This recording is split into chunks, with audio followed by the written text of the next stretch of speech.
Hello, everybody, and welcome to yet another episode of your favorite podcast called Never Seen It. My name is Trent. I'm sitting here with Betsy. It's not my favorite podcast. What is your favorite podcast, Betsy? I'm kidding. The one you're on. I'm kidding, Trent. It's Betsy, a funny joke to start the episode. We do this every week. How can it not be your favorite? Anyway, we are in another series, Betsy. It is a series we have done a few years already. But we are doing our decade series again. We're starting in 1964. We did that last week. Today, we're moving on to 1974, covering a movie that neither of us have watched. Now, when looking at the 1974 year of movies, there were a lot of different selections we could have made that either neither of us or I haven't seen. Namely, one of them being, you know, the second Godfather movie. That I haven't seen any of them, by the way. So seemed an unusual place to start, we can't cover that one, even though it is a very, very big movie. But instead, Betsy, we have decided to do kind of a follow-up to one that we did earlier on this year when we did Big Movie May. That, of course, being The French Connection.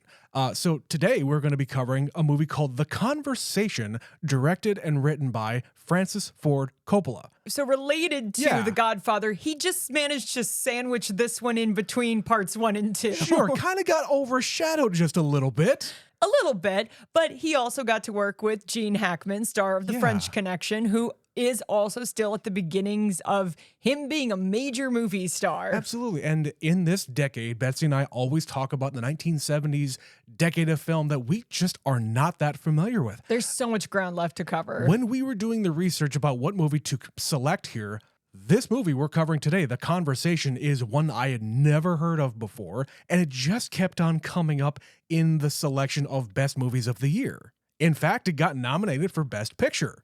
So again, kind of a big year for Coppola. And this year, 2024, being the year that he's probably going to put out his final movie because he's a very old man. I guess it just seemed apt. So before we go and actually watch the movie for the first time, Betsy, what do you know about it? I know remarkably little about this film. It is one I know exists. I don't think I heard about it, though, until more recently. Like, genuinely, it feels like one of those movies from the 70s because it came out the same year as The Godfather Part 2. Yeah. Because Francis Ford Coppola has much better known movies, that this one sort of gets forgotten about. Like, I knew it existed, and when we were kind of designing this series, I said, Trent, what about that one? And when you don't know, you usually want to watch a trailer. And we watched a really interesting trailer for this movie. Absolutely. That got me completely invested in, yes, that's the one. We have to watch this movie because it looked really, really cool from the trailer because it's celebrating its 50th anniversary. So there's all this stuff coming out. Like there's, I think, a Criterion collection or something coming out. There's a brand new poster, a re-release. I don't know. There's a lot of chatter about this movie. With it. Yeah. And the only thing I actually know about it, apart from what you mentioned already, Gene Hackman and Francis Ford Coppola, it is a guy who, I don't know if he's a cop, an FBI agent, a spy, but he is a dude doing surveillance on somebody. I do not know what the plot is. I don't know where this takes place. I do not know anything else about the plot of this movie. But think about the timeline here. This came out in 1974. A little bit beyond Watergate. And what was the big hubbub around Watergate? The tapes, the hidden tapes that are recordings of people confessing to crimes, you know? So I feel like maybe this movie just hit the lexicon in a way that people really identified with. Obviously, it didn't win any kind of big awards except for at Cannes. And maybe it just got forgotten about because of The Godfather Part 2. So I'm very curious to go and watch this one today.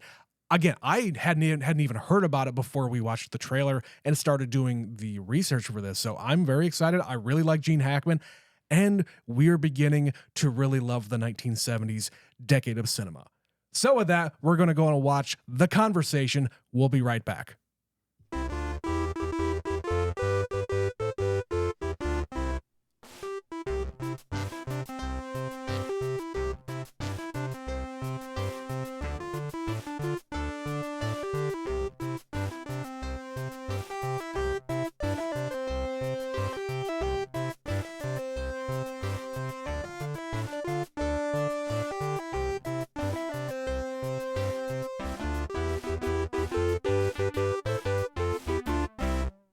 And we are back.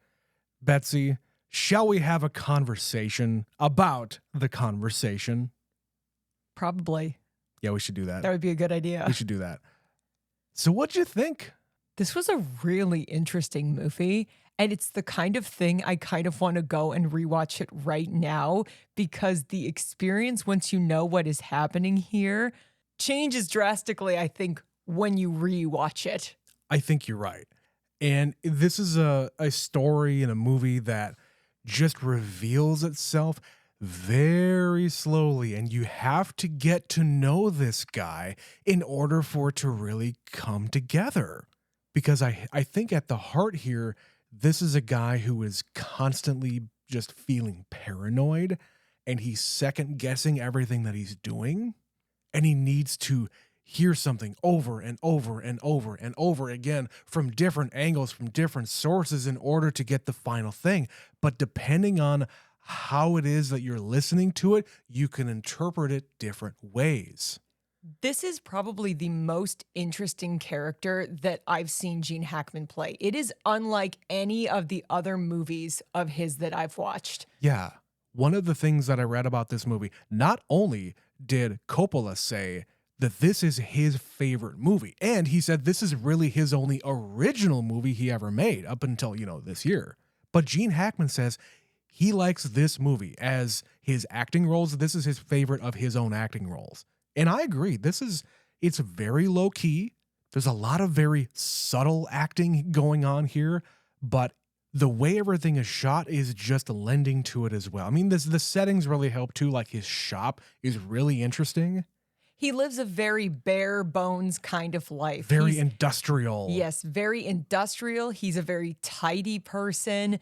And you can learn so much about this guy with very, very little. Like, we are not given tons of dialogue or setup, but there are just a couple of scenes where it's like, I can tell you who this guy is and what he's about, while also not being able to tell you anything about him because he is a deeply, deeply paranoid private person. He doesn't volunteer any information. No, it is a fascinating way to set up this character whose entire business is invading the privacy of others.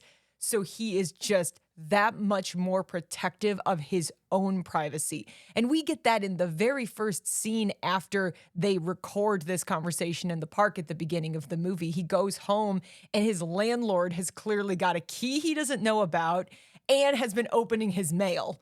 Because he says, do you know how old I am? He already knows the answer because there's an opened birthday card that says happy 44th birthday. Yeah, as we go into the apartment, we also are shown the fact that he has 4 different locks on his apartment door, plus a security system. There's an ADT label on his door.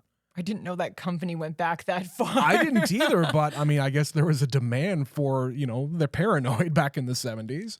Well, you said it in the intro. This is coming off of Watergate, where the entire thing that sank Richard Nixon was the fact that he recorded conversations. And this is... this was like recorded. The movie takes place at the end of 72, but all the Watergate stuff didn't really go down until 74, right? Yeah, that's when a lot of the stuff started to get revealed, like in the course of this movie being marketed, I'm sure. And just the 70s in general were filled with movies like this about conspiracies. So not only was there a fervor for a movie like this, they even say in the fucking movie, one of his competitors says, oh yeah, just kind of bragging, I wiretapped one of the presidential candidates from coast to coast. Everywhere that he went, I went too. What the fuck, man? I was trying to pinpoint what he would have been talking about, because didn't he say it was 12 years ago? Is that the number he threw out? I don't remember that, but just the fact that he said it. Well, it's these guys in this industry who are like number 1 and number 2 in the world of surveillance. Like, it's weird how he is a celebrity in this circle. Right. There is a security publication that says, oh, Harry Call is coming to this convention. And everybody, when he says his name at the convention, goes, oh, I know who you are. I didn't recognize you. I didn't recognize you. Could you please stand in front of my marquee so that I can take a photo of you to say that, oh, he endorses my products? Because I guess he is just known in the industry. And I mean, I imagine that this scene probably still exists to a point, But back in the 70s, back when, personal computers, this is when Apple first started to get going, and just hobbyists were around there making their own shit. Like, all this stuff at this convention is handmade. Well, and even Harry says, I don't buy other people's equipment. I make it all myself. I make my own, yeah. There's only that one scene where he gets a little drunk and starts to loosen up, and we get just a glimmer of the pride he takes in his work. Yeah, he shows off his long-range directional microphone. Yeah, I figured out how to do this complicated puzzle. That was a fantastic scene where they have like all the shop guys in there, and they say, okay, here's the problem. How would you do it? Yeah. And they say, okay, well, I do this. Well, no, that wouldn't work because X, Y, Z. Nope, okay, we tried that. I do this. Nope, we tried that too. They know that they're going to be bugged. They've been bugged before, so they're going to not do this or not do that. And the difference between the beginning of the scene where he does not want to talk about it to his friend kind of talking him up. Yeah. And he loosens up and he says, oh, it was beautiful. And let me show you the equipment I used. And I want to brag a little bit about it. Because everybody else in there was bragging about their own shit. And they're breaking his balls over not telling him what they did back in 68. Where the implication here, he says back when he worked for the Attorney General, quote unquote, what they're really referring to here is what I read anyway, is that they imply he was working for Bobby Kennedy, back when he was the Attorney General of the U.S., and Gene Hackman was the guy who was tailing Jimmy Hoffa and ended up getting Jimmy Hoffa killed. Now, they don't say any of that in this movie. They say, okay, these other people, they were bound up and fucking beheaded and murdered horribly. But that's what makes this a great concept, because there were these historical events around this time frame that the people who are going to watch this movie are going to be able to piece together and allude to, or at least like you and me trying to think about what could they mean by that? Like what was happening at this particular time? Yeah. And it adds a layer to the complexity of when this came out, because 50 years removed, I would not have known any implication about Jimmy Hoffa in particular. Right. Like, I watched The Irishman, but I don't really remember much about it. And that wouldn't have given me enough detail to get it back to this movie. And at the same time, that this Gene Hackman character, he works for everybody who gives him money. He works for government agencies. He works for cops. He works for just private individuals. Anybody who can afford to pay him, he'll take the job. And it's just surveillance. He's not getting involved. He's recording conversations. Haha, is the name of the movie. He is taking like long-range photographs and just providing the information. But he also has the added bonus of being able to get these different sources of audio, combine them together, and get the best quality version that he possibly can, because one source might be garbled and another source might be completely clear. So he listens to it over and over again to just dial it in, and he puts together one final product and turns it in. He's a bit of an obsessive about his work. Yeah, but that's the thing. He doesn't actually listen to the real conversations. He's not listening to what they're saying. Not the He's content. listening to how it sounds. Right. He's trying to, like, oh, I can't make out the words that he is saying in this particular moment. Let's try something else. Let's try something else. Let's try something else. Let's try something else. And he just keeps doing it until he gets a better product. And it says something about the fact this is after he was ready to turn in his final assignment, as it were. Yeah. He put the tapes together, he edited it, he was happy with it, he took it to the director, but the director said, give it to me personally. I want it in my hands. Right.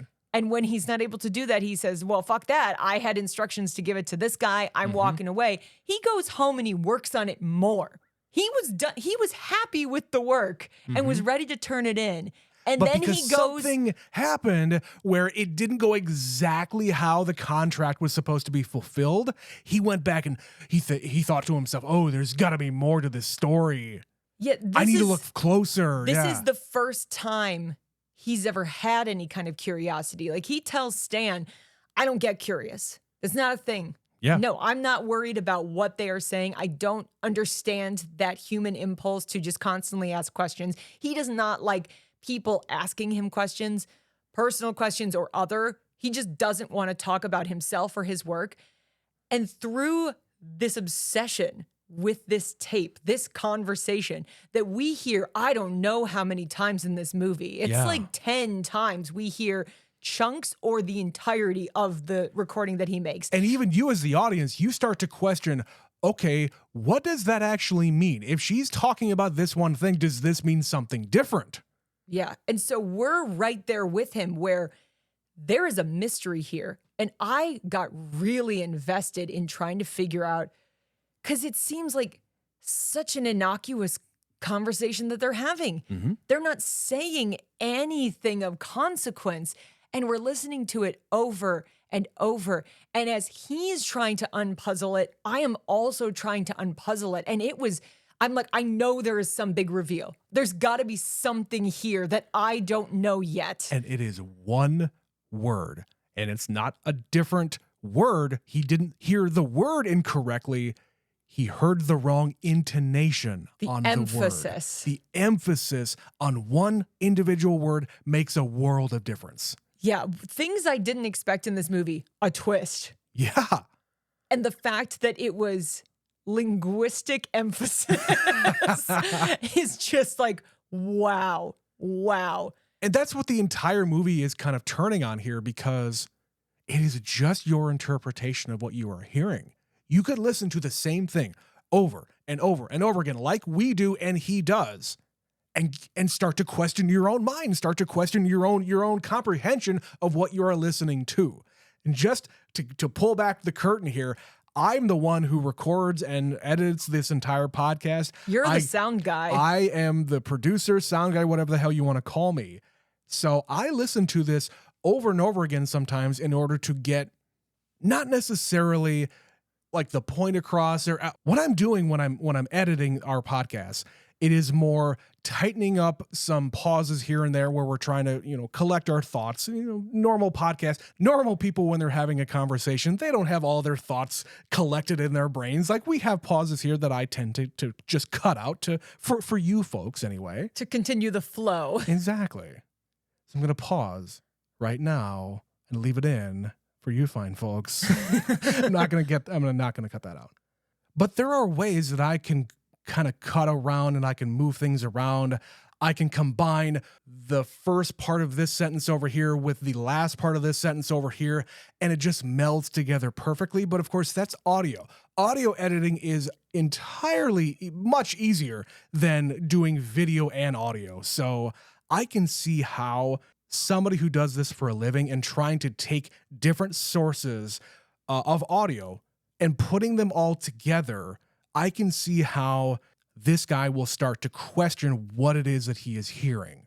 You also have a certain respect for the difficulty of his job, because he is working off of 3 different recordings that he then splices together into a single recording. And it's not like he has a fancy studio. He has a fucking workshop. This is all reel-to-reel fucking tapes. Yeah. And he's not cutting things. He's just smashing it together and turning some sounds up and some sounds down and figuring out how to hear what he needs to hear from the recording. And he has little tools that he designed to try to emphasize the voice, or like tune in the voice, because voices sound a lot different than like musical instruments and the din of a bunch of people like in a room or outside or whatever. In a crowd. You can tune that in, because voices, like this microphone that I'm talking into right now, is specifically designed to pick up voices, not really much else.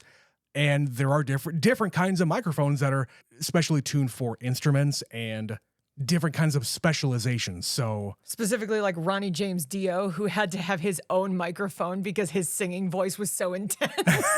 That's a true story. It's true.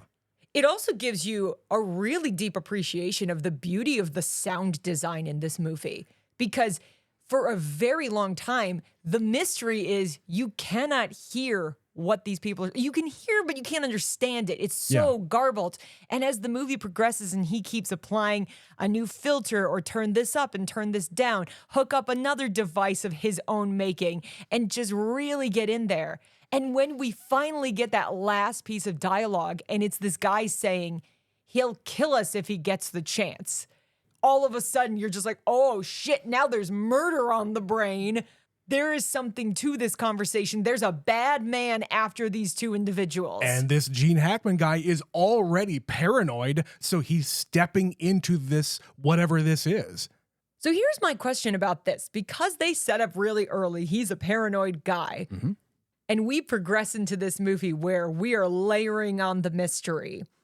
By the end of the movie, you almost wonder if he fucking imagined it. I had the same thought. Because there's, I would say, the last, 20 minutes of the movie where you are not sure he is actually experiencing any of this, that maybe he's just finally snapped. This work has gotten to him. His paranoia has taken over and he's seeing shit now, because there isn't really tangible evidence. We're only seeing what he sees. And up to this point, he's having wild dreams and he's like repeating and he's obsessive about this tape. And I'm just wondering by the end, did he fucking imagine it? Like in that hotel, did he really see a bloody handprint? Did he really see blood coming up from the toilet? Because some of those scenes, like that blood thing, is kind of a repeat of his dream. Yeah. So is he just having a flashback to his dream,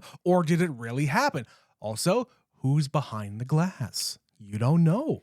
There's also some inconsistency of where that glass is. Like he was out on the balcony when he presumably saw it, but when they edit it together later, what he thinks happened, it's in the bathroom. So it's definitely making you question by the end of this movie how much reality we are experiencing with him. And when he's hearing this, quote unquote, and he's in the other hotel room, he freaks out. He's having a fit while this is going on. And I just think to myself, is he having just a psychotic episode? Is he having like flashbacks to other shit that he's experienced in his life? We've also throughout the movie at this point seen him go on swings.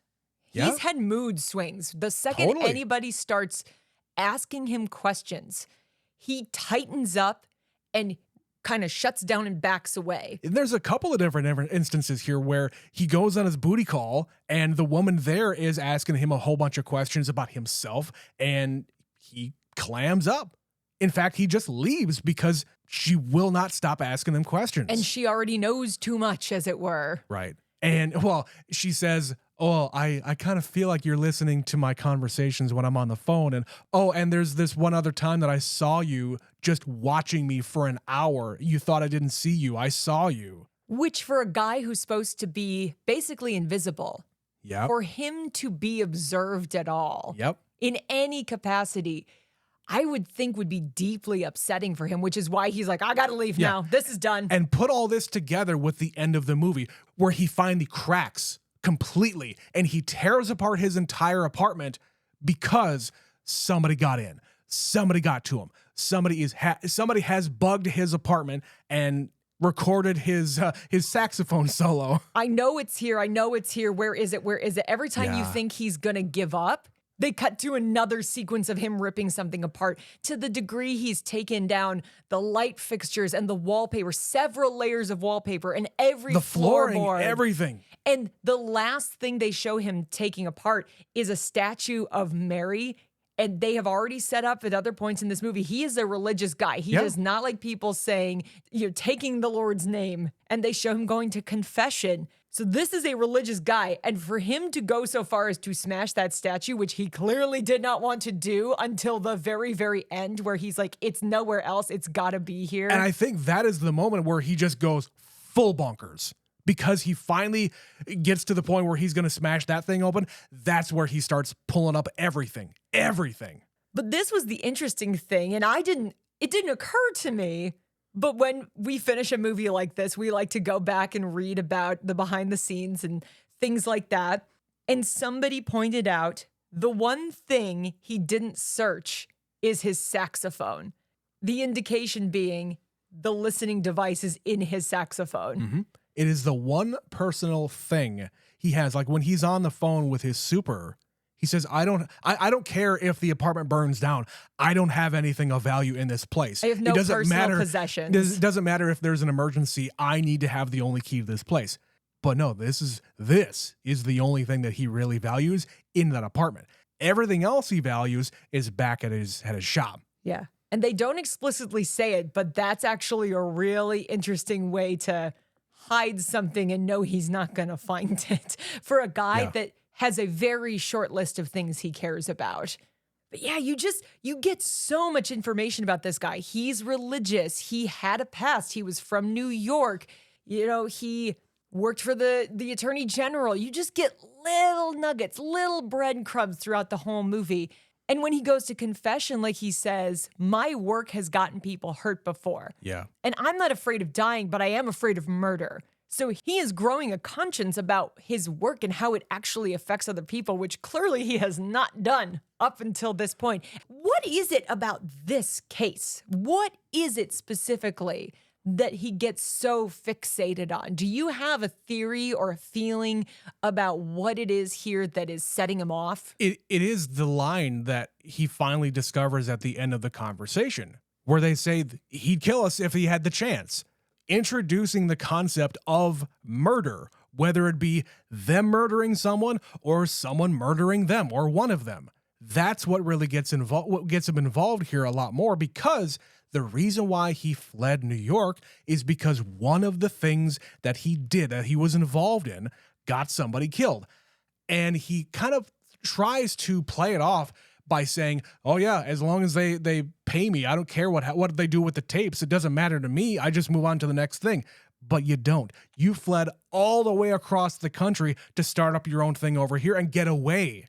To start a new life. Yeah. Like, is his name really Harry Call? Like, we don't fucking know. We have no idea. Such a mystery around this guy. I also thought when he has that scene when they're playing the tape and everybody's in his apartment, and then the other guy takes out, oh, I was recording you with the secret pen microphone that you didn't know was on you. And he does not like a practical joke. He finds that very offensive and an invasion of his privacy, which again is a beautiful irony. But when everybody leaves and he's left alone with this woman, the tape is still playing and he is just sitting there. He's being seduced by this woman, but he is not paying attention to her at all. He's paying attention to the tape. It's the part of the recording where Cindy Williams' character is saying something about the homeless man on the bench. Mm-hmm. You know, he was someone's son. He was somebody's father, brother, whatever. And I got the sense in that moment, he was thinking she was talking about him. The way he was reacting, like... Well, at the same time, he is laying down on this cot that they have, and she is referring to this man just laying there drunk, which he was drunk here. Oh, Harry was, yes. Yeah. I just mean, it feels like he is finding something very personal in the words she is saying. Specifically about that, like she is talking about this guy who is down on his luck, who is all alone, who's been forgotten by the world. I didn't get any of that. I'm like definitely reading into it, but I don't think it's Also, not supposed to be read that way. I mean, Harry was there. He probably saw the guy, so I don't think that there's really a connection there. I think just when you combine the audio with what's going on in the scene and the way the camera just keeps slowly zooming in on Harry's face and he is just looking at the recording. And we already know he's this loner guy. We don't know about his past. We don't know where he came from. Like, truly, we get little nuggets, as I said. But in a way, he's been forgotten by the world in the same way this homeless guy has. He also pushes people away. Like, he doesn't want to get involved with this other woman from the beginning of the movie. He barely wants to talk to the woman that is getting naked in front of him. Well, with good reason, too, because she was clearly there to double-cross him. Sure. So what do you think about that particular moment in the movie? Why is she taking the tape? Who hired her? Who in this group said, she's there, take the tapes? What connection does she have to the director, to these other guys that hired him? If there's any connection here, it is the fact that Harrison Ford, the assistant director, was at this convention and maybe talking to the other people there. Maybe they convinced him, hey, go over to Harry's place and have a great time. Oh, and by the way, there's a whole bunch of tapes over there. Could you please collect them for me? That is a fair assessment. I hadn't really thought about that because that number 2 guy clearly is like, I'm trying to best you. I want to get in here, and he's the one that brought that girl. Right. So that totally makes sense. Okay, thank you for answering that question for me. That's really the only thing I can think of, because Harrison Ford was just kind of walking around the convention floor, not looking for Harry because, hey, Harry's just there. He's not that hard to find. No. So if he really wanted to confront him at that moment, he would have. But instead, he waits until the very end to say, hey, I got you a drink, and let's set up this other meeting. Yeah. I'm not following you. I'm looking for you. There's a difference. Yeah. Which, again, kind of goes back to his paranoia. I would say if there's anything that is ever present in this character, it is his paranoia. Whether it be people getting into his apartment and not wanting any of that. Even the superintendent who owns the building, maybe, they're not allowed in there. The booty call lady, he doesn't want anything to do with her. He pays her fucking rent, by the way. Yeah, he's taking care of this woman. He has found this. I get the sense he found this apartment. He's set her up in this little place. I can come and go when I want to. I just pay the rent. But even he finds a way to screw that up, because how dare she get too close? She tried to get close. Asking more questions. And again, he's even paranoid about her. He's tapping her phone. He's watching her. Is he, though? Because she thinks he is, but is he? I fully believe that he is, because what the fuck else is he doing? I guess she does say even, you open the door a specific way. I always know it's you. Like you're trying to catch me at something. He has no trust in other people. Yeah. And for good reason, it seems like, because people inherently disappoint him. Over and over in this movie, he gets disappointed by random people. It's true. Well, not to disappoint our listeners, Betsy, but we do have to take a quick break here. So here's a word from our sponsor. We'll be right back. Critics everywhere are raving about patreon.com/neverseenitpod. Superfan Stephanie says, all this for $5 a month? Incredible. Phineas Butterfield of the New England Journal of Medicine calls it available content. Betsy's grandma says, what's a podcast? Don't miss your chance to experience this phenomenon. Join today.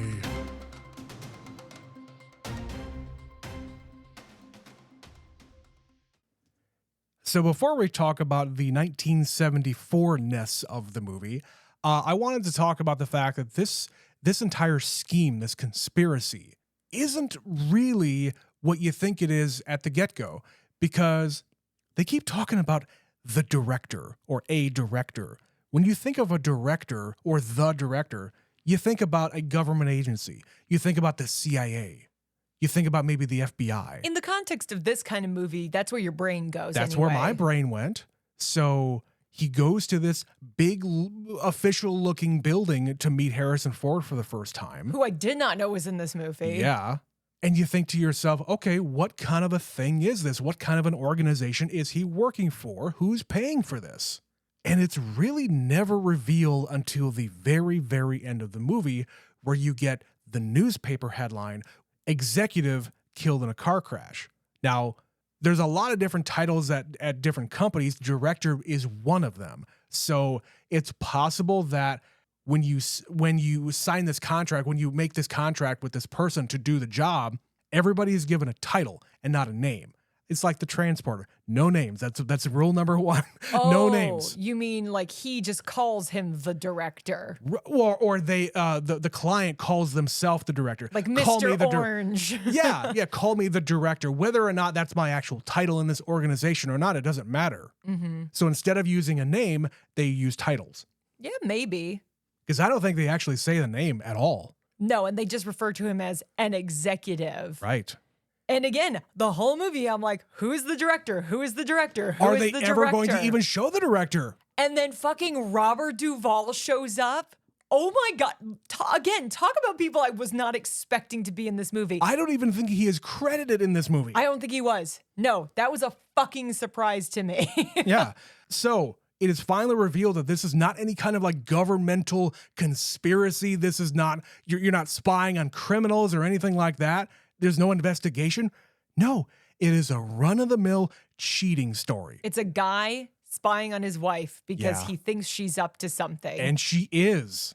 Because the big fucking reveal is they kill the director. You have been set up this whole movie along with Gene Hackman to be worried about Cindy Williams. He's having dreams about her and like, you're in danger. This young couple is in trouble and I need to save this young couple. Yeah, what have they done? Because I keep saying this recording, this conversation that they have is so innocuous. Yeah. It doesn't sound like anything of importance. The big reveal at the end is not that he'd kill us if he had the chance. It's he'd kill us if he had the chance. So these two, and I presume Harrison Ford's character, have plotted to take him out so that they can take over the company. Exactly. Which is what all these different reporters are screaming at her at the end of the movie when she's coming out of the building. Yeah, so when we see from Gene Hackman's perspective, something is happening next door. And first of all, like I said, you're not even sure it's fucking real. Is it even happening? Yeah. And when he goes over there, he picks the lock and the room is pristine. It's been thoroughly cleaned or nothing happened there to begin with. Right. It really makes you question. And then he goes to see the director in his building and he doesn't find the director, but he finds Cindy Williams sitting in the car outside. And I all of a sudden I'm like, wait, what the fuck is happening here? And also early on, the first time he goes into the building, you see both of them. The guy is about to go and meet with Harrison Ford and the woman gets into the elevator with him. And Harrison Ford already, I am suspicious of at Totally. like the first scene. He's like, no, the director is busy. You need to give those tapes to me. Here's your money. Give me the tapes. And then they literally are fighting over the tapes. Yeah, and you think in that moment it's because Gene Hackman has been told, I need to talk to the director. But now at the end of the movie, I'm like, well, he was going to destroy those tapes to make sure that the director never heard them because he doesn't want this to go down or something. Yeah, your mind goes in 5 different directions. It's a movie that bears repeating because there's going to be such a different interpretation when I watch this again, knowing what I know now. Yeah. Also, we don't know specifically who made this contract. Was it Harrison Ford? Because it would maybe be in his best interest to hire Harry to do this, maybe. Yeah. Is he setting it all up? Right.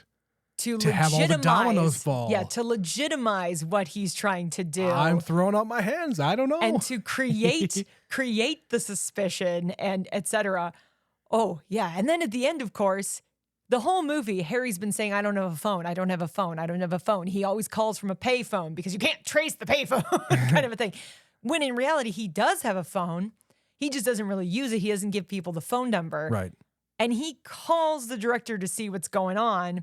And they say, we'll call you back, but you don't have my number. Wait, you don't have my number. And then the phone. Star 69, baby. The phone rings and the look on his face when his phone rings. And he just lets it ring and ring and ring because I think he's in the shower when it is ringing for the first time.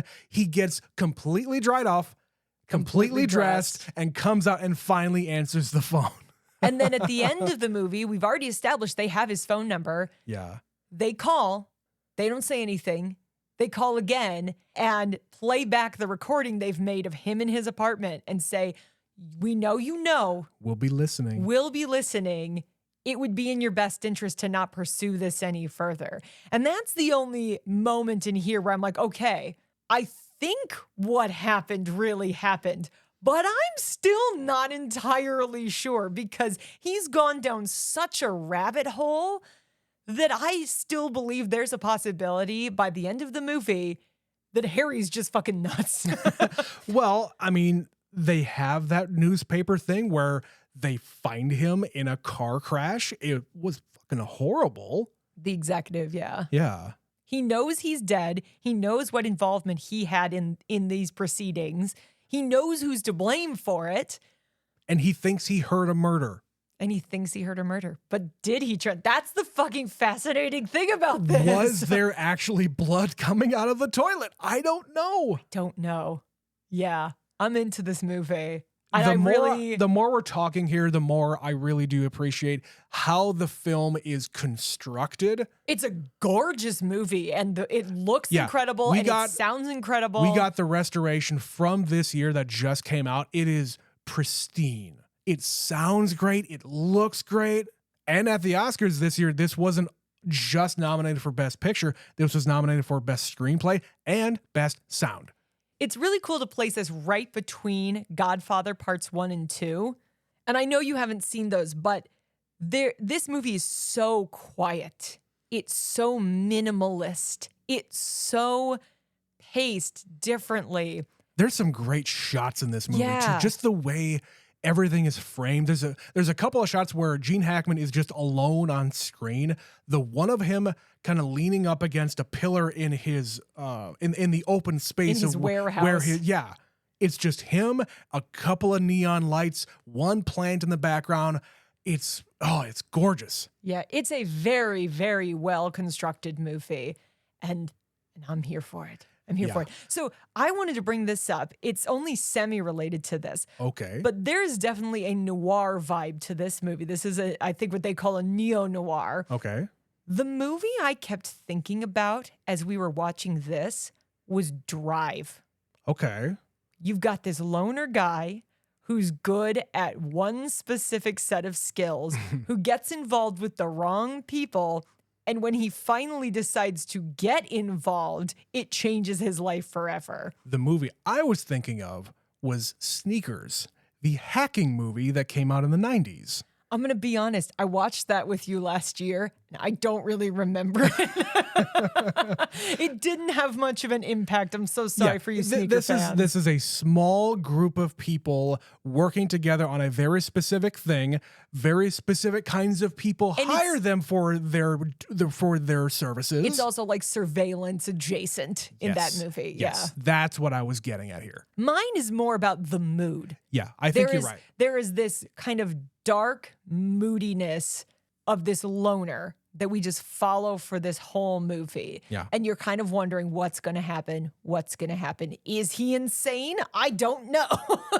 He might be very sane. He might be off his rocker.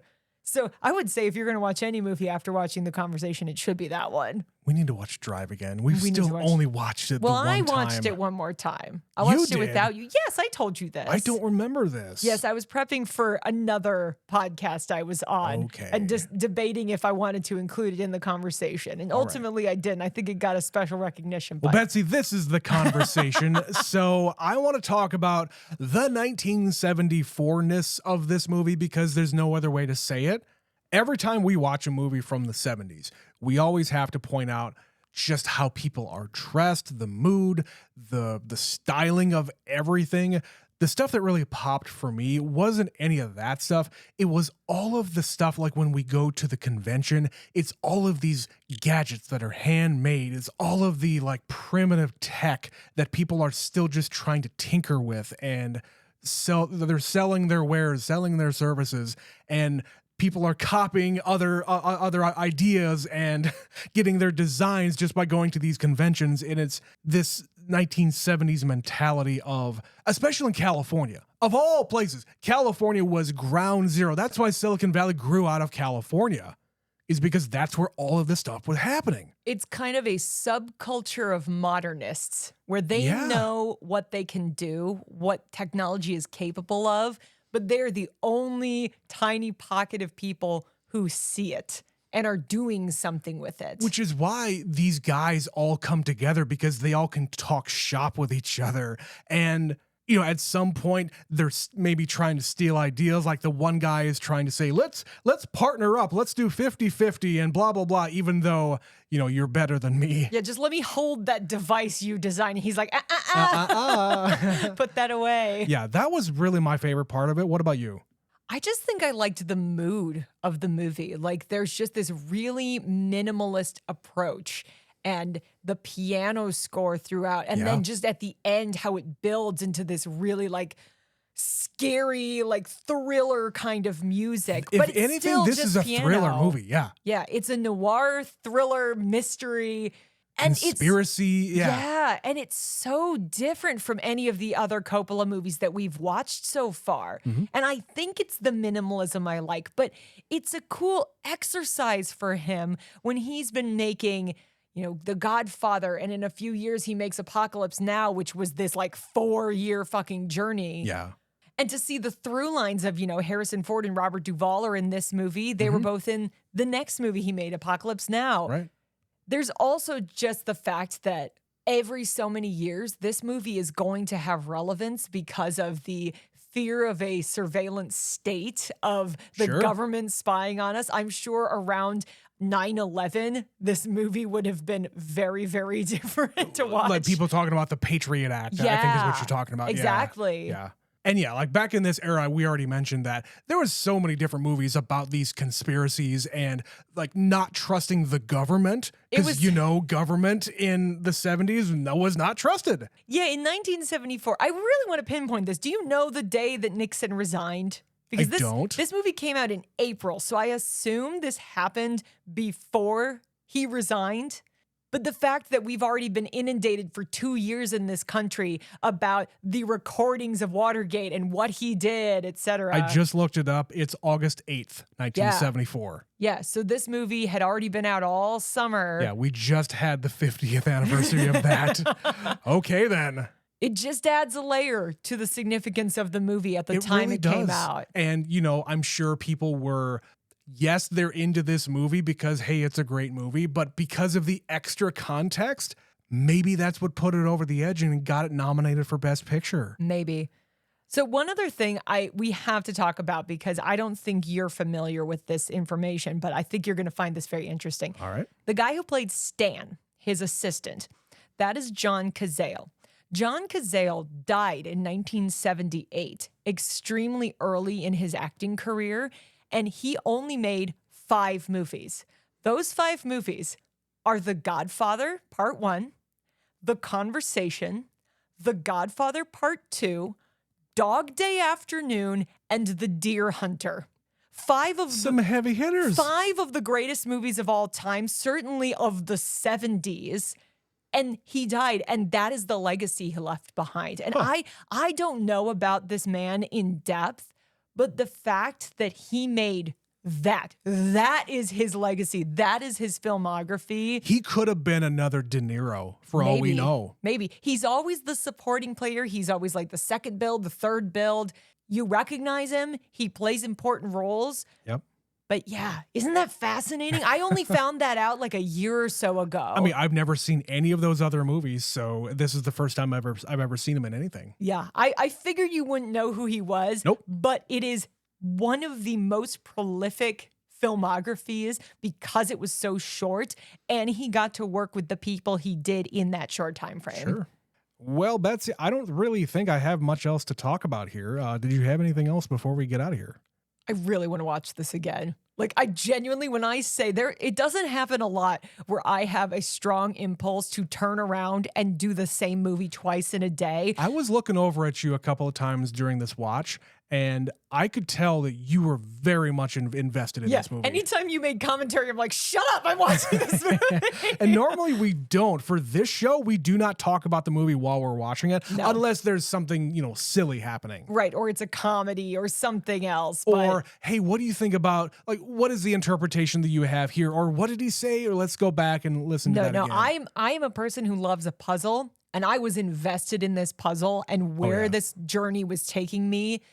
It makes me intrigued to see where Francis Ford Coppola has gone from 1974 to present day, because we've touched on it a couple times. Megalopolis is his next movie. He hasn't made a movie in 25 plus years. It's been a really, really, really long time since Francis Ford Coppola had a movie. And like The Conversation, it is a wholly unique idea. And the reception so far, the few people who have seen it, are about split down the middle. Some people say it is hot garbage. Yeah. But then there are other people who are like, you don't understand his vision and it's a masterpiece. Yeah, the interpretation that I've gotten from the reviews I've read is this is just a drug trip on screen. That's my interpretation anyway. Yeah, and not to spoil the future for you guys, we're not doing Megalopolis for our 2024. We talked about it. We thought about it. No, we've chosen something else for 2024, but you're going to have to wait a few weeks for that. But before we get to there, Betsy, I got to tell the people, if you would like to tell us about what you thought about this movie, The Conversation, or any other Coppola movie, have you seen Megalopolis? Tell us what you thought about that too. Email us at neverseenitpod@gmail.com. We received one such email from our superfan, Stephanie, about 2 different movies. 2 movies, 1 email. You can do that too. This is about Signs and Brick. Regarding Signs, I actually really like this movie. I love the interconnectivity of everything. I think that the main cast does a great job, and I actually buy the characters as a family. M. Night should be a lesser character for sure. He's a good director and really just a sufficient actor. I am not a super religious person, but I do think everything happens for a reason. I can't remember if you covered Jeff Who Lives at Home, but that is a great movie where the main character is obsessed with the movie Signs. Okay, I have seen Jeff Who Lives at Home. We did watch this one time. We watched this a long time ago before we ever had a podcast. We apologize. But I don't remember much about the movie, much less about his obsession with signs. I certainly don't remember his obsession with signs. I remember other things about it. I thought it was kind of long, I think. We might have to revisit that one Maybe. on our own time. She says about Brick. Regarding Brick, holy shit, how have I never seen this movie? It was great. I loved it. Rian Johnson does great mysteries. I love that the Pin lives with his mom. I love that he doesn't spoon feed you anything, but I agree that you probably need to see it multiple times. I think a second watch would help to clarify some of those details. All of your listeners need to watch it soon because it is leaving Prime soon. Well, we apologize. We neglected to read this email until now. It's probably already gone. Just buy it. Just go buy it. Just go buy it. It's probably like $2. It's fine. It's fine. Brick, ask for it by name. And she finishes by saying, we have mostly been rewatching stuff and we'll start watching the Olympics and also Harry Potter again this week. Love you guys from Superfan Stephanie. Yeah, she watches all of the Harry Potter movies every single year. Probably why we haven't heard from her much. Probably. She's been occupied with several other movies. Yeah, and the Olympics. I do appreciate that we've gotten 2 people who I know are avid listeners to go and watch Brick. Yeah. Who had not seen Brick. So I hope more of you go and check that out if you haven't done so already. Highly recommended. Finish off your Rian Johnson filmography before he makes a whole bunch of other movies. Come on now. Thanks again to Stephanie for writing that email. Again, if you would like to email us, the email address again is neverseenitpod@gmail.com. Catch us on all the social media stuff. Facebook, Twitter, Instagram, and Blue Sky are where you can find us on there. Of course, if you would like more content from us, we also have a Patreon with a bunch of other content out there. We put out new shows every single Wednesday over there, Sundays on this show, of course. You can find all that at patreon.com/neverseenitpod. $5 a month gets you access to the entire catalog of content. And with that, that is going to be the end of 1974. But Betsy, next week, we are going to the 80s. 1984, the year I was born, by the way. But for a movie that you haven't seen yet. Indeed. So this is one I have watched, I believe, a grand total of 1 time, which seems to be a recurring theme of late. Yeah. But it's a good reason for me to rewatch, especially if it means you get to see it for the first time. It's a classic. Everybody, we're bringing Kevin Bacon onto the podcast because we're watching Footloose. Footloose is coming up next week on the podcast called Never Seen It. But until then, my name is Trent. My name is Betsy. We'll catch you in the 80s.